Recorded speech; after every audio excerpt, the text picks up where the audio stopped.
অনেকে জাতির পরিবর্তন আনতে চায় না, অথচ যুবকরাই পারে জাতির পরিবর্তন আনতে। কথা বলেন ঠিক কিনা? হযরত মুহাম্মদ সাল্লাল্লাহু আলাইহি ওয়াসাল্লাম যে জায়গার মধ্যে যুবককে সেনাপতি হিসেবে পাঠিয়েছেন, সেই জায়গার মধ্যে ইসলাম বিজয় হয়েছে। মুতা প্রান্তরে 4 জন যুবককে সৈনিক হিসেবে পাঠিয়েছেন, মুতা প্রান্তে ইসলাম বিজয় হয়ে গেছে। নবী সাল্লাল্লাহু আলাইহি ওয়াসাল্লাম পারস্যের মধ্যে একজন যুবককে সেনাপতি হিসেবে প্রেরণ করেছিলেন, পারস্যের মধ্যে ইসলাম বিজয় হয়ে গেছে। ঠিক তদ্রুপ বাংলার বুকে যখন ইউনিভার্সিটির ছাত্ররা, কলেজ ইউনিভার্সিটির ছাত্ররা বাংলার বুকে নেমে পড়লো, বাংলার বুক থেকে জালেম শেখ হাসিনা পালাতে বাধ্য হয়ে গেল। কথা বলেন ঠিক কিনা?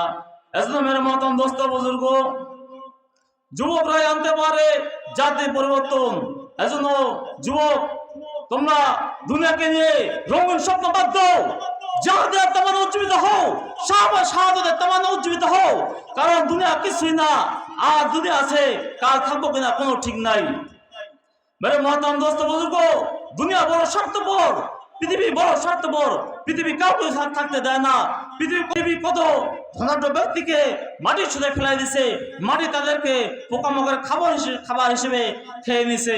পৃথিবীতে এমন সুন্দর ছিল যার এক ডান্সের মূল্য ছিল কয়েক কোটি টাকা, এই সুন্দরীকেও পৃথিবী ফেলাই দিছে, পৃথিবী বিদায় করে দিয়েছে, আর পোকামাকড়ের খাবার হিসেবে বানিয়ে দিছে, পোকামাকড় তাদেরকে খেয়ে ফেলছে। মেরে মহতরম দোস্ত বুজুর্গ, এজন্য দুনিয়া স্বার্থপর, দুনিয়া যতই কামাই করেন কিনা, যে বিবি বাচ্চা আপনি কষ্ট করতেছেন, আপনি আজ রাতে ইন্তেকাল করেন, আপনাকে ঘরের মধ্যে আর আপনার বিবি বাচ্চা রাখবে না। রাখবে কি ভাই? রাখবে না। এজন্য ভাই, দুনিয়ার মহব্বত ত্যাগ করে আল্লাহর মহব্বত অন্তরে পয়দা করি, আল্লাহ রসুলের মহব্বত অন্তরে পয়দা করি।